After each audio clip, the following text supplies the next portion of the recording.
This is USVI News, your Virgin Islands connection. Hi, everyone. Thanks for joining us for USVI News. I'm Emily Matson. We begin with the latest on COVID-19 case counts here in the territory. The latest numbers from the VI Department of Health show there are currently 60 active cases throughout the VI. There are 22 in St. Croix, 36 in St. Thomas, and 2 in St. John. The nation reaches a highly anticipated milestone as the CDC issues new guidelines. We first told you about this earlier this week, and now they're saying people who are fully vaccinated do not have to wear masks while outdoors, except while in large crowds. Now, the mask announcement from the CDC makes clear that life after vaccination offers a lot more possibilities and freedom. The top health leaders and the president are hoping that the promise of a return to normal will overcome any lingering vaccine hesitancy. After months of recommendations limiting behaviors to slow the spread of COVID-19. Today, I'm going to tell you some of the things you can do if you are fully vaccinated. The CDC now advising fully vaccinated people do not need to wear masks outdoors, except for crowded events like a ball game or a concert, and that most indoor activities are safe for the fully vaccinated while still wearing masks. Until more people are vaccinated, and while we still have more than 50,000 cases a day, mask use indoors will provide extra protection. Cases are now trending downward nationwide, though not in every state. And with the pace of vaccinations slowing as variants keep spreading, health officials are urging everyone to roll up their sleeves. Even when you're talking about variants, indoors, outdoors, get vaccinated and you will certainly have a degree of protection. President Biden echoing that message while pointing to progress against the pandemic in his first 100 days in office. The president promising normal life is on the horizon. Getting together with friends, going to the park for a picnic without needing to mask up.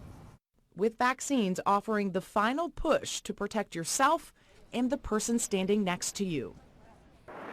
Glad to know you can take those masks off while outside now. President Biden has targeted July 4th as a return to normal with safe small gatherings. He says he will announce more steps to get to that goal sometime next week. The vast majority of American adults have had at least one underlying condition.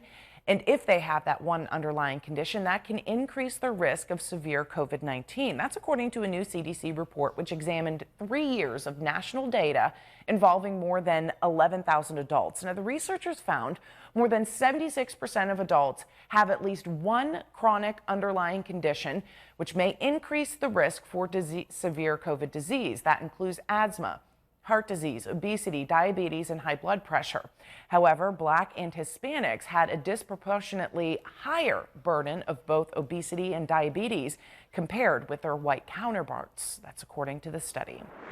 Millions of Americans are now getting vaccinated for COVID-19, and if you've spent the pandemic working from home, that might soon be changing as many businesses are welcoming employees back into the office.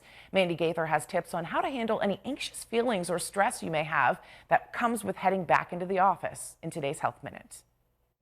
For more than a year, your work life may have looked a lot different during the pandemic. The prospect for many people of going back into the office if they've been home for the better part of the year is really intimidating. Kristen Carpenter, a psychologist at the Ohio State University Wexner Medical Center, says heading back to work may be hard on your mental health. I think it's difficult for employees thinking about coming back into work, but it's also difficult for managers, for businesses, for employers to kind of figure out the logistics of this. Carpenter says some people may still struggle with the uncertainty of the pandemic, fears of the virus, or simply seeing coworkers again after being isolated. I think it makes a great deal of sense for people to start to understand their own needs, really take stock of how they're feeling, and to work with their managers if they can on a more flexible, gradual return. Asking about the work safety protocols and knowing things won't look exactly the same as pre-pandemic can help, Carpenter says. And if you haven't been out much the past year, she says you should slowly and safely start doing so.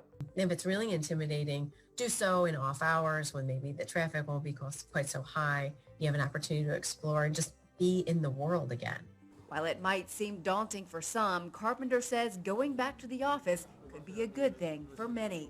I think we're all looking forward to a little bit more normal. For Health Minute, I'm Andy Gaither. And Carpenter says to make sure you take care of yourself and start with the basics. Get enough sleep, eat well, exercise, and connect with others. And talk to a professional if you need help. She says all of those can also help with mental health. An old wall on Crown Mountain in St. Thomas is now revived in the brightest of ways. It's all thanks to dozens of artists and a grant from the VI Council of the Arts. The new mural is bringing lots of color and love to the neighborhood. It's called the Kaleidoscope Mural project. It's comprised of 7 walls featuring the 7 chakras. My concept is for the third eye chakra. So this is the indigo wall. That's the color that represents the third eye chakra. So everything on this wall is really kind of geared towards different, in different cultures where I saw there was representation for the third eye chakra. So if we look down here at the end of the wall, I have a mokajumbi that's kind of like pulling in energy from up above. We have the Taino shaman with his apprentice down below kind of receiving all of that energy. We have a DMT molecule here, which is released from the pineal gland, which is right behind the third eye chakra. And then this is a Sanskrit symbol that means the third eye chakra. I chose the owl because I feel like owls are very intuitive. They're nocturnal creatures, so it really kind of captured that intuitive sight. And then we have the seed of life here, and then down here is the Merkaba. So we got some sacred geometry in the mix. We have the Vesica Pisces down here by this person that's meditating. And then down at the very end is kind of, that would be, I guess, to represent the viewer, you know, so they could kind of like put themselves in the piece, interact with it in that way. I think it's very important because it's kind of like our offering to the community, and I really like how, so with the chakras, you start with the root and you ascend through to the crown, and it really correlates with the landscape because you're ascending the hill as you're moving up through the chakras. So I really like that we were able to really gift this to the Virgin Islands community. Over here was a really dark area. The walls were just very dirty and dingy looking, and all the artists were able to really throw a big splash of color into this area. So we're really like raising the vibration on this area. So I really like that. So much better than it did before. Great job all of those artists are doing to bring love, color, peace to that neighborhood. Well, the Department of Homeland Security has delayed the Real ID requirement once again. The new deadline is going to be May 3rd, 2023. The deadline was supposed to be in October of this year, which was already delayed because of the pandemic. The Real ID law requires travelers over 18 years old to have a Real ID to fly domestically or enter federal buildings. Right now, only 43% of driver's licenses are Real ID compliant. The Department of Homeland Security says the delay is because states have lagged in the rollout because of the pandemic. Americans looking for an international vacation are flocking to Mexico's Caribbean coast. The resort city of Cancun is one of the world's fastest rebounding tourist destinations right now. The Mexican Caribbean was the first destination in the world to open its hotels before anyone else and without any travel requirements. Mexico has not closed its borders throughout the COVID-19 pandemic either.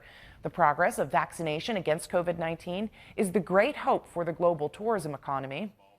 The hotel where the World Travel and Tourism Council Summit is being held can be used as an example of how vaccination is evolving in the world.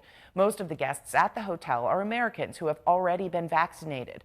Hotels in the Cancun area right now are at 45% occupancy, but it's expected to reach 80% by the end of this year.